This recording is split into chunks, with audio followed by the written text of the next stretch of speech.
مولا حسین کے پاس آئے اور کہا چچا جان میرے عم محترم مجھے جانے کی اجازت دے. امام حسین نے جی بھر کر دیکھا اور کہا میرے مرحوم بھائی کی ایک ہی تو نشانی تھے, تمہیں دیکھتا تو میرے برادر گرامی کی یاد آتی, تم جاؤ گے. امام قاسم نے کہا اے میرے چچا جان میں رسول اللہ کی امانت کو لے کر کے جا رہا ہوں اور اس میدان میں تنہا آپ کو نہیں چھوڑ سکتا, مجھے جانے دیں. امام علی مقام نے بڑے آہ و بکا کے ساتھ ان کو رخصت کیا تھا. یہ امام قاسم کی انٹری جو کربلا میں ہے وہ لکھی ہوئی ہے تاریخ تبری میں. کہا ہے جیسے امام قاسم پہلی مرتبہ گھوڑا اچھالتے ہوئے کربلا کے میدان میں آئے تھے, اس وقت کوفیوں میں ہلچل ایسی مچی تھی. ایک کوفی شخص ہے وہ کہتا ہے ہمیں دن کے وقت سورج کی تمازت کے باوجود قاسم کو دیکھ کر ایسا محسوس ہوا تھا کہ کربلا کے میدان میں 14ویں کا چاند طلوع ہوا ہے. چہرے پر وہ چمک تھی, رسول اللہ کی شباہت تھی. میرے آقا کا, خاندان اہل بیت کا یہ جوان ہاشمی شیر جیسی آیا, پکارا حل من مبارزین, کوئی ہے مقابل والا؟ تو کوئی آنے کو تیار نہیں تھا. تو حضرت امام قاسم نے کہا تم میں سے جو بڑا پہلوان ہے اس کو بھیجو. ازرق نام کا ایک پہلوان تھا کوفہ کا, بہت بڑا ہاتھی کی طرح چلتا, ایک بہت بڑا اس کو سانڈ کہا جاتا تھا. عمرو بن سعد نے کہا ازرق تم جاؤ اس کے سامنے. وہ ٹھٹا مار کر ہنسنے لگا, کہا یہ بچے کے سامنے مجھے بھیج رہے ہو, میری پہلوانی تجھے پتا نہیں ہے, میری پہلوانی کا اندازہ نہیں ہے. عمرو بن سعد نے کہا تیری پہلوانی بعد کی, وہ حیدر کرار کا پوتا ہے, فاتح خیبر کا پوتا ہے, تجھے پتا ہے, مقابل میں جا. کہا نہیں میرے 4 بیٹے ہیں, ان میں سے کسی ایک کو بھیجوں گا, ابھی اس کا سر کاٹ کر لائے گا. ازرق کے 4 بڑے بیٹے تھے اور چاروں پہلوان تھے. بڑے بیٹے کو بھیجا, امام قاسم کے پاس آیا. امام قاسم 3 دن کے پیاسے, لیکن تلوار ایسی چلتی تھی, ایسی تلوار چلائی کہ اس کا بڑا بیٹا ایک ہی وار میں ڈھیر ہو گیا. دوسرا آیا, دوسرے کو مونڈھوں سے ایسا مارا کہ وہ وہاں تڑپتا رہ گیا. تیسرا آیا, اس کو امام قاسم نے کاٹ دیا گاجر کی طرح. چوتھا آیا, اس کو بھی مار دیا. ازرق اب بفر گیا, میرے 4 بیٹے ایک کے بعد دیگرے ایسے کاٹ دیا جیسے سبزی کو کاٹا جاتا ہے. خود آیا اور اتنا ہاتھی کی طرح چنگاڑتا ہوا, دہاڑتا ہوا, پکارتا ہوا, کہا کہ تو نے میرے گھر کو ختم کر دیا, میں تیری اینٹ سے اینٹ بجا دوں گا, تجھے ختم کر دوں گا. امام قاسم نے کہا ازرق میں نے سنا ہے تو عرب کا بہت بڑا پہلوان ہے, شہ سوار ہے, لیکن تجھے تو گھوڑے کی زین باندھنی بھی نہیں آتی. یہ تو تیرے لیے عیب کی بات ہے, کسی فوجی کو یہ تانا دینا بہت بری بات تھی.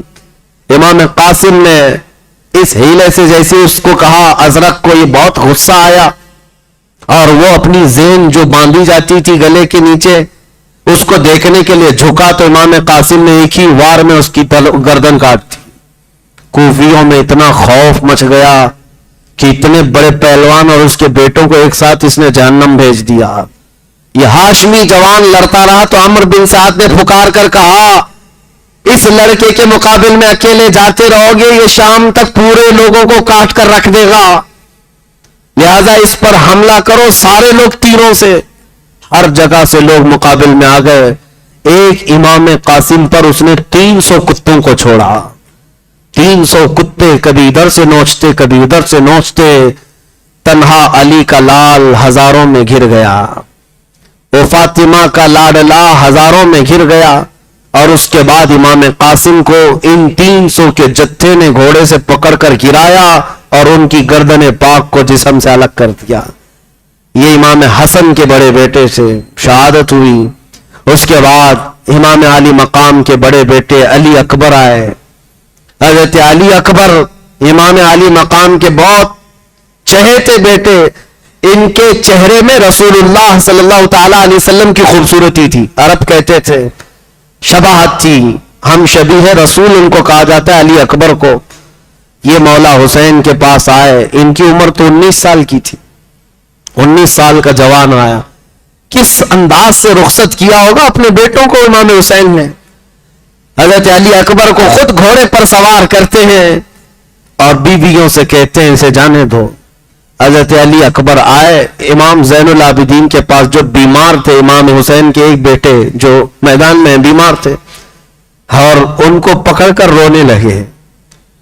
امام زین العابدین نے کہا بھائی رو کیوں رہے ہو, کوئی بھی ہمارا جانے والا رو کر نہیں گیا ہے, تم کیوں رو رہے ہو؟ کہا میں ان کوفیوں سے ڈر کر نہیں رو رہا ہوں, بلکہ اس لیے رو رہا ہوں کہ میرے بعد زین العابدین تم بیمار ہو, کہیں ان ظالموں کے سامنے تمہیں ہتکڑیاں ڈال کر لے جا کر کھڑا نہ کر دیا جائے.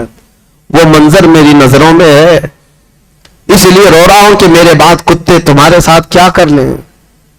امام زین العابدین نے کہا میں رسول اللہ کی امانتیں رکھتا ہوں, صبر کروں گا. حضرت علی اکبر گھوڑے پر سوار ہو کر کے آئے. تاریخ میں اتنے نام ہیں کہ ہمیں یاد نہیں رہ جاتے ہیں, اتنے نام کوفیوں کے لکھے ہوئے. بڑے بڑے لوگ علی اکبر کے مقابل میں آئے تھے کوفہ کے, وہ لوگ بھی آئے تھے جنہوں نے ان کے باپ کو خط لکھ کر بلایا تھا.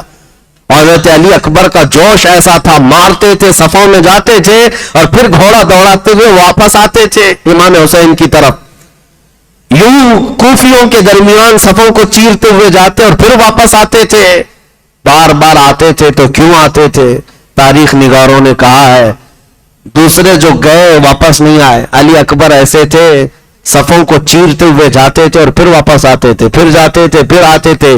امام حسین خیمے کے باہر ٹیک لگائے بیٹھے ہوئے تھے. وہ بوجھل قربانیاں امام علی مقام کو کس طرح سے بوجھل کر چکی ہوں گی. تاریخ نگاروں نے بتایا علی اکبر سے کسی نے پوچھا کہ کیوں بار بار آتے ہو؟ کہا بات در حقیقت یہ ہے ہم 3 دن کے پیاسے ہیں, کوئی پانی نہیں دیتا. میں حسین اعظم میرے باپ کے چہرے کو دیکھتا ہوں تو پیاس کم ہو جاتی ہے, تھوڑی پیاس کم ہو جاتی ہے. یہ امام علی مقام کے چہرے پاک کو دیکھتے اور یوں کہتے العطش یا بتا بابا جان پیاس بہت ستاتی ہے پیاس. امام حسین جواب میں صرف اتنا کہتے بچے صبر کر, تیرے لیے فرات نہیں حوض کوثر ہے, حوض کوثر ہے. حضرت علی اکبر گئے, ظالموں نے دوپہر تک مقابلہ کیا, ظہر کا وقت آ چکا تھا. حضرت علی اکبر لڑتے رہے, ان کو گھوڑے پر سے گرا دیا گیا اور ان کی لاش کے اوپر گھوڑے دوڑا دیے گئے. حضرت علی اکبر کو جسم کو ایسے چھلنی کر دیا گیا تھا کہ یزیدی بار بار گھوڑا دوڑاتے تھے اس نازنین نرم و نازک جسم پر, اور امام علی مقام ہٹاتے رہے. کوفیوں چھوڑ دو میرا بچہ جا چکا, چھوڑ دو میرا بچہ ختم ہو چکا ہے. کوفی جب ہٹتے تو تاریخ نگاروں نے بتایا امام علی مقام جسم کو یوں سمیٹتے تھے, کربلا کے میدان میں سمیٹتے تھے. میرے عزیزوں کسی کی موت کے بعد ہمیں آج لاش کو اٹھانے میں ڈر لگتا ہے. اس باپ نے تو ٹکڑے جمع کیے اور اپنے کندھے پر وہ بوجھ اٹھا کر لاتے اور خیمے پاک کے پاس لاشیں جمع کرتے رہے, گنتے تھے. حیرت ہوتی ہے. میں 1000 چاہتا ہوں کہ غم کا اظہار تنہائی میں ہو, مجمع میں نہ ہو, لیکن دل بے قابو ہوتا ہے کیونکہ رسول اللہ کے اہل بیت سے جو ہماری عقیدتیں جڑی ہیں, ہماری محبتیں جڑی ہیں, مولا حسین کو ہم اپنے نجات کا ذریعہ سمجھتے ہیں اور ہمارا عقیدہ ان سے وابستہ ہے کہ کل قیامت کے دن وہ ہماری سفارش کریں گے. اس لیے ان کا غم ہلکا نہیں ہوتا ہمارے لیے. جب امام حسین ان شہادتوں کو دیکھ رہے تھے, آپ کی بیوی چھوٹے بچے کو لے کر آئی تھی, علی اصغر کو کہا اس کو پانی پلا لائیں, ہو سکتا ہے اس پر رحم کر دیں گے. حضرت علی اصغر کو لے جا کر کوفیوں کے سامنے کہا تھا یہ بچہ تمہارا تو کچھ نہیں بگاڑا, اس سے تمہاری دشمنی نہیں, اس کو پلا دو, اس کی ماں کا دودھ سوکھ گیا ہے, اس کو کچھ پانی مل جائے, 6 ماہ کا ہے. کوفیوں کی طرف سے کسی نے تیر چلایا اور سیدھے علی اصغر کے گلے میں آ کر چبھا. وہ بچہ ہچکیاں لیتا ہوا جان آفری کے سپرد کر دیا. مولا حسین کے ہاتھوں میں یہ روتا ہوا بچہ چلا گیا. امام حسین اس وقت ایک تیکھا جملہ سن رہے تھے, کڑوا جملہ کوفیوں کی طرف سے. مارا تو مارا, لیکن یہ کہا اے حسین تمہارے بیٹے کو ایسا پانی پلائیں گے کہ دوبارہ نہیں مانگے گا. اور صحیح ہے، امام حسین خون میں لت پت اپنے چھوٹے بچے کو سینے سے لگائے ہوئے واپس آ رہے تھے، اور بچہ جب خاموش تھا تو بیویوں کو یہ لگ رہا تھا کہ پانی پلا دیا گیا ہوگا. بیوی آگے بڑھ کر پوچھتی ہے بچہ بہت خاموش ہے، پانی پلا دیا گیا؟ امام حسین نے کہا کہ ایسا پلایا کہ اب دوبارہ تجھ سے کبھی پانی نہیں مانگے گا. یہ کہہ کر کے جیسے ہی علی اصغر کو اپنی چھاتی سے الگ کر کے دکھایا تو گلا کٹا ہوا ہے، تیر چبا ہوا ہے، حلقوم سے خون رس رہا ہے. بیبیاں تمہارے صبر پر ہماری زندگیاں قربان، ہم میں سے کوئی تمہارے قدموں تک نہیں پہنچ سکتا. انہوں نے جو صبر کا مظاہرہ کربلا کے میدان میں کیا ہے، اے رسول اللہ کے خاندان کی بیویوں، سلام ہو تمہاری آنچلوں پر، سلام ہو تمہاری عزت و اطہار پر. ہم میں سے ہماری زندگیاں تمہارے اس عزم کے 1/5 حصے کو بھی نہیں پہنچ سکتے. اس چھوٹے بچے کو بھی لٹا دیا گیا. اس شام غریبوں کو یاد کرتے ہیں.